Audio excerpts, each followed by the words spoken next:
गंगा देवी की 3 बहुएं थी और वह तीनों ही सरकारी नौकरी में थी।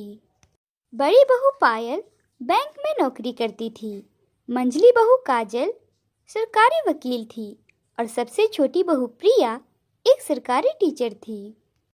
तीनों बहुएं सरकारी नौकरी वाली थी, इसीलिए वह तीनों हर दिन व्यस्त रहती थी।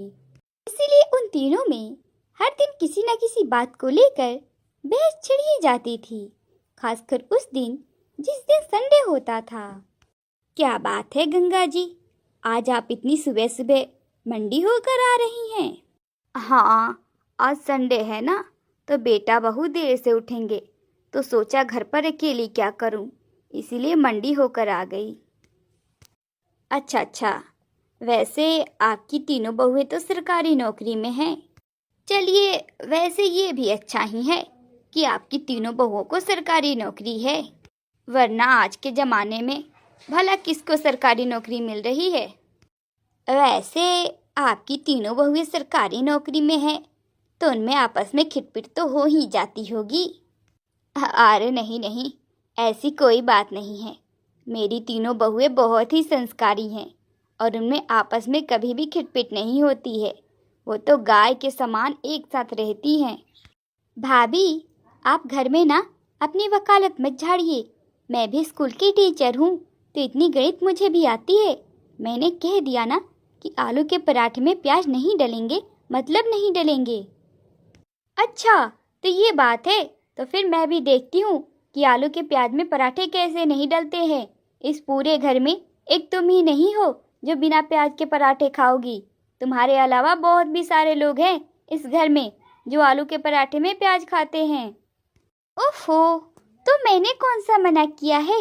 यहाँ पर 6 आलू हैं, तो 2 आपके और 2 मेरे, और ये 2 बच गए वो पायल दी के। ओहो, आप दोनों तो बड़ी ही चालाक हो। दोनों ने बढ़िया बढ़िया आलू ले लिए और ये 2 खराब आलू मेरे लिए छोड़ दिया। मैं भी बैंक में नौकरी करती हूँ, इतना हिसाब किताब तो मुझे भी आता है। आप दोनों ने बढ़िया बढ़िया आलू ले लिया और ये सड़ा गला हुआ आलू मेरे लिए छोड़ दिया। मैं इसे क्यों रखूं? मैं तो अपना आलू नहीं देने वाली हूँ। हाँ, और मैं भी अपना आलू नहीं दूंगी। इतनी मुश्किल से तो संडे आता है और मैं आलू पराठे खाने का इतना अच्छा मौका नहीं मिस कर सकती हूँ। अच्छा, तो मैं भी देखती हूँ तुम दोनों आलू कैसे नहीं देती हो। मैं तो तुम दोनों से आलू लेकर ही रहूंगी। हे भगवान, ये तुम तीनों क्या कर रही हो? मैं पूरे मोहल्ले में कहती फिर रही हूँ कि मेरी बहुएं गऊ है गऊ। उन तीनों के मुंह में जुबान नहीं है, वो तो बहुत ही प्रेम से रहती हैं। लेकिन यहाँ पर तो एक आलू के लिए महाभारत छिड़ा हुआ है। कहने को तो तीनों बहुएं सरकारी नौकरी में हैं, लेकिन एक आलू के लिए ये तीनों तो बच्चों की तरह लड़ रही हैं। थैले में आलू रखा हुआ है, उबाल लेना जिसकी जितनी मर्जी हो। पता नहीं, अभी तो मैं जिंदा हूँ, लेकिन कल अगर मुझे कुछ हो गया तो फिर ये क्या करेंगी? गंगा देवी के इतना कहते ही उनकी तीनों बहुएं उनके मुंह पर अपना हाथ रख देती हैं। अरे बस माँ जी, आज आपने जो कहना था सो कह दिया, लेकिन आगे से ना कहना। हाँ माँ जी, सॉरी, हम आगे से नहीं लड़ेंगे। माँ जी, हमें माफ़ कर दीजिए, हम तीनों आपके बिना अधूरी हैं। फिर क्यों लड़ती रहती हो तुम तीनों? देखो, जिस घर में प्रेम होता है वहाँ पर ईश्वर का निवास होता है, इसीलिए तुम तीनों हर वक्त प्रेम से रहा करो। गंगा देवी अपनी तीनों बहुओं को हर वक्त प्रेम भरी सीख देती रहती थी। इसके बाद तीनों बहू एक साथ मिलकर सबके लिए नाश्ता बनाती हैं। गंगा देवी की बदौलत तीनों बहुओं में नोक-झोंक के बाद भी आपस में प्रेम बना रहता था। ऐसे ही कुछ दिन हंसी खुशी बीत गए और एक दिन गंगा देवी की ननद रज्जो कुछ दिन रहने के लिए उनके घर आई।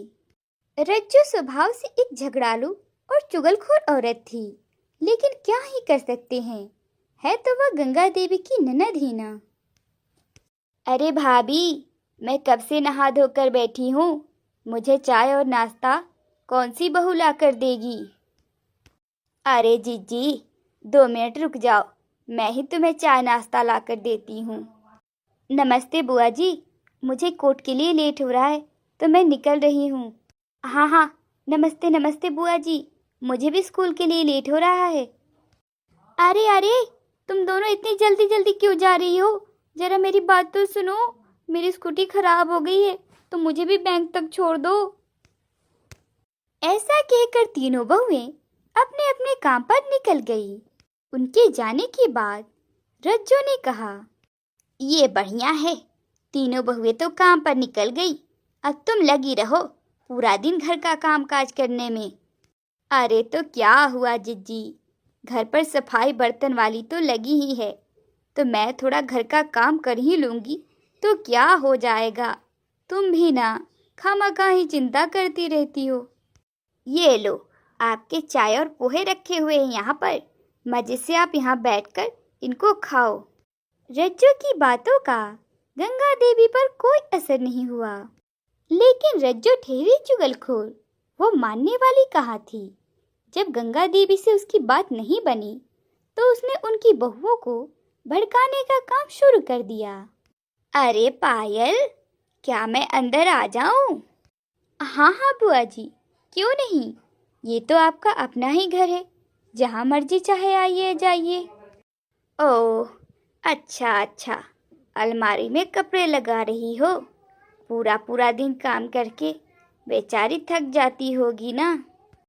अरे नहीं नहीं बुआ जी, ऐसी कोई बात नहीं है, कल छोटी ने मशीन लगाई थी ना तो सारे कपड़े धो दिए थे, मैं उन्हें ही तह लगा कर रख रही हूँ। ओहो, तो इसीलिए ना कल प्रिया का मुंह बना हुआ था, अब मैं समझी। वो मुझसे कह रही थी कि वह टीचर है तो टाइम से घर आ जाती है और सभी उससे काम करवाते हैं। क्या ऐसा कहा उसने?